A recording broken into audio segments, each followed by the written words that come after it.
We're off the cuff with it. All right. Just a little disclaimer. We're at my favorite place, which is the dog park. So This is your favorite place? yeah. Ever? This is one of my favorite places that I have Why is in that? my area.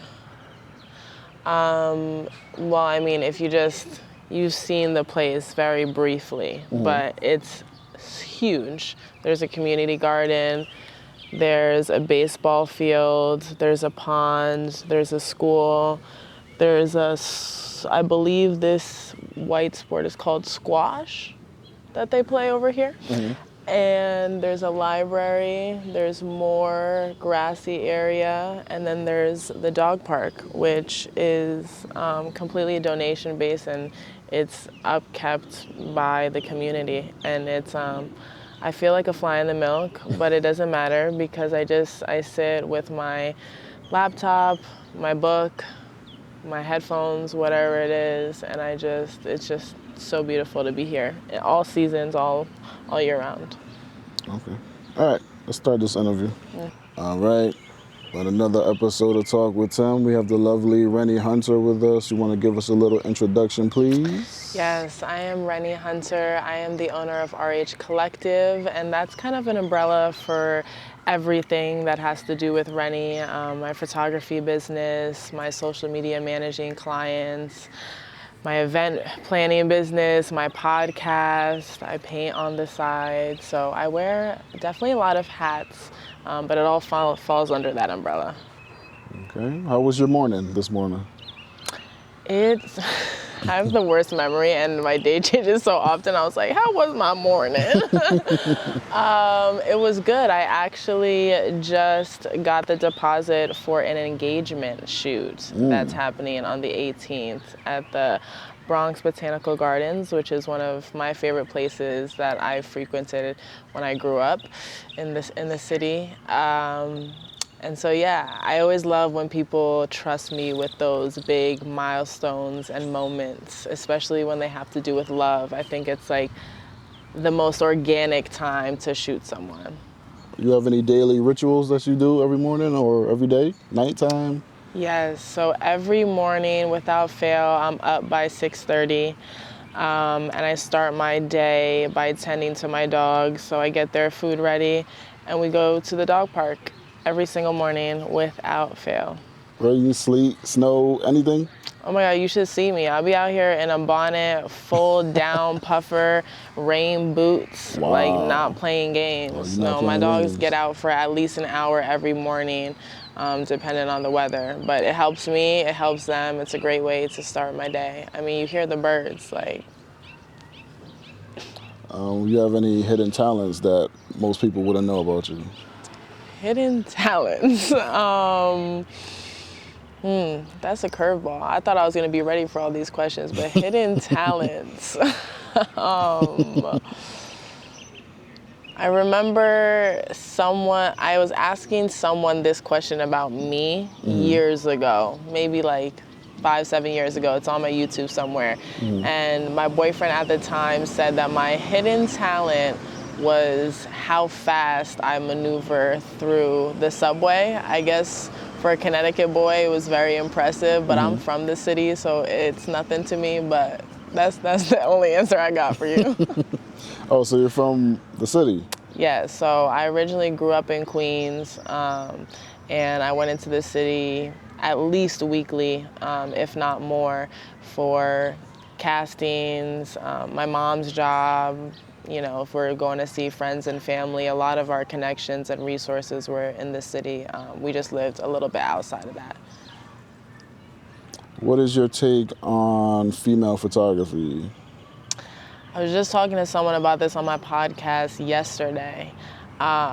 She's 20 years old and she's a year into her business as a photographer, and she was saying that she loves how many female photographers there are and how many she's connected with and collaborated with, and I was like, that's such a different take from when I started photography and modeling in the Connecticut area. And, you know, I was lying. I was at 14, 15, 16 years old, lying about my age so I could go shoot with like some middle-aged men. Oh, wow. So that was like the photography generation that I kind of grew up with and saw was just like very male dominated. And, I always say I've never had I've had one uncomfortable experience, but I've never had anything to what people can talk about in this industry and in this space, like just getting into modeling and not doing it in industry standards with the freelancers and such. It was really refreshing to hear that not only me, but like she was like, I've now worked with like 30 female photographers. I'm like, I can't name 30 female photographers. Like they're apparently in Connecticut doing it. And it was so refreshing and great to hear. So if that's what's going on, kudos to all the women. I mean, like I follow this page called, I think it's Black Women Photographers, and that just shines a light on a whole group of women who are really killing it right now. First camera you ever owned? First camera I ever owned, I don't know which eye it was, but it was definitely the Canon Rebel something T2i, could have been the T3i. One of the T2s, you know what I'm trying to say. Yeah. I think that's most people's first camera, the Canon Rebel series. Yeah, I mean before like DSLR, yes. Before the point and shoot, I think I had a Power Shot, which was oh wow. Yeah, the little Canon Power Shot. Hell yeah. If you weren't doing photography, what would you be doing? I mean, because photography is really the vehicle for all that I do.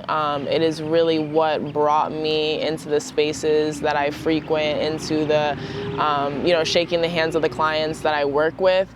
That was the vehicle, but I don't think that's what kept me around. I think all my other assets and all the other skill sets that I bring to the table is really what kept me around and, working enough where I can do this full time.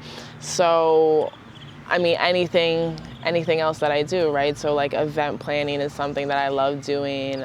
Social media management and talent management is something I love doing. I love connecting people, making them create relationships that live past me and what RH Collective can do for them. So yeah, I just say probably a mixture of that. I don't know, maybe I get more serious into painting or any of my other hobbies. What do you want to be remembered for? Remembered for? I think like kind of what I'm currently remembered for right now, I think, and it's just connecting people and helping people in any way. I mean, you ask me for something, if I can't do it for you, I mean, my friend Carlos said this on my podcast. He said, if I can't do it for you, I'm going to find someone who can. And that's a testament to the people I have in my life, right? My friend Carlos said that on my podcast because it's true. Like, that is really the community I want to continue to create. So if I can't give it to you, I want to find someone who can, and I want us to all help each other. So I think if I could be remembered for anything, it's just being of support to people I love and care about. What's your favorite fashion trend of all time? Favorite fashion trend of all time? Wow. If I wanted to play with y'all, I'd say gauchos. Those were a moment for me, for sure. But I think my favorite fashion trend of all time is just coming back into style now, and it's the fact that two-piece sweatsuits and just sweats in general are socially acceptable to wear. I'll show up to a meeting in a sweatsuit. I've made my own sweatsuit line. That's how passionate I am about it. So the fact that athleisure and all these cute little words for it are coming out, I'm in full support. All right, let's segue into your clothing line. You want to talk about that? Yes. So Give Yourself Grace is a collaboration collection that I created with Hainsey Clothes. They are based out of Fairfield. Ellie Haney is the owner, and she's all about comfort clothes and mental health awareness, which are two things that I could definitely get down with. I've been a mental health advocate ever since I found out that I struggle with mental health issues and illnesses of sorts. So when we met back in February at our first speaking engagement, it was both of our first speaking engagements actually, and it was a networking entrepreneurship event led by Knee Lab. She put together a panel of 3 women, 3 entrepreneurs. I was one of 3. Ellie was also one of 3. And yeah, that's the night we met. So many people came back to me and said they loved how much I was talking about giving yourself grace and just letting yourself live for once. You know, I think life gets a lot easier when you give yourself grace. I think work gets a lot easier when you give others grace, and they give you grace in turn. So it's just about being easier on yourself. I know some of my religious family members have taken it other ways. I really love to hear what give yourself grace means to everyone, but it means something different to everyone, which is special. So that's where the quote came from. It's my font, and we created a peanut butter sweatsuit, so top and bottom, and a copper t-shirt. So they all say give yourself grace. You can get the sweatsuit in a black stitching or the classic gold, which is my favorite, and the copper t-shirt only comes in the gold cording. Okay, what inspired the color palette? Color palette. Well, I love all things brown because everything looks better in brown. But, you know, just earthy, warm colors just make me so happy. Yellow is my favorite color, so that's why we picked gold for this main stitching. And the peanut butter complemented that so well. And the copper complemented the peanut butter. So it just fit into this trio of goodness, and they're so comfortable. They're weighted, they're heavier sweats, so it's not no Gildan, it's not no Hanes. No offense to anyone doing that, but you know, we got the double zipper pocket action happening on both sides. You know, unisex sizing all the way up to 3X. So you know, go shop. All right. I know you have photographers beating down your door for modeling photos, but have you ever thought about acting? I used to be a little actress. I did commercials for a while in the beginning of my modeling and acting career. I started at about 8 months, 8 months old. I did Playhouse Disney. I did the Disney Channel. The whole shebang. You did one of those. Yep, I did it. I did like USDA choice beef, different kinds of commercials I would go to castings and book jobs for when I was younger. Now, my memory is shot. It's shot and it's shit. And I don't think it's coming back, so I don't know about acting, but I don't know. Is there like some kind of improv thing I can get into? Because if there is, I'm definitely good at that. I can entertain, but I can't remember lines. I remember the first time we met at the garden table. I said you looked like the girl from Blackish, Yara Shahidi. Did you get that a lot? I do. That's more of recent years, because I think she came on the scene in recent years, but she wasn't always my go-to doppelganger or whoever I was compared to. I definitely had a few over the years before she came about. Who are they?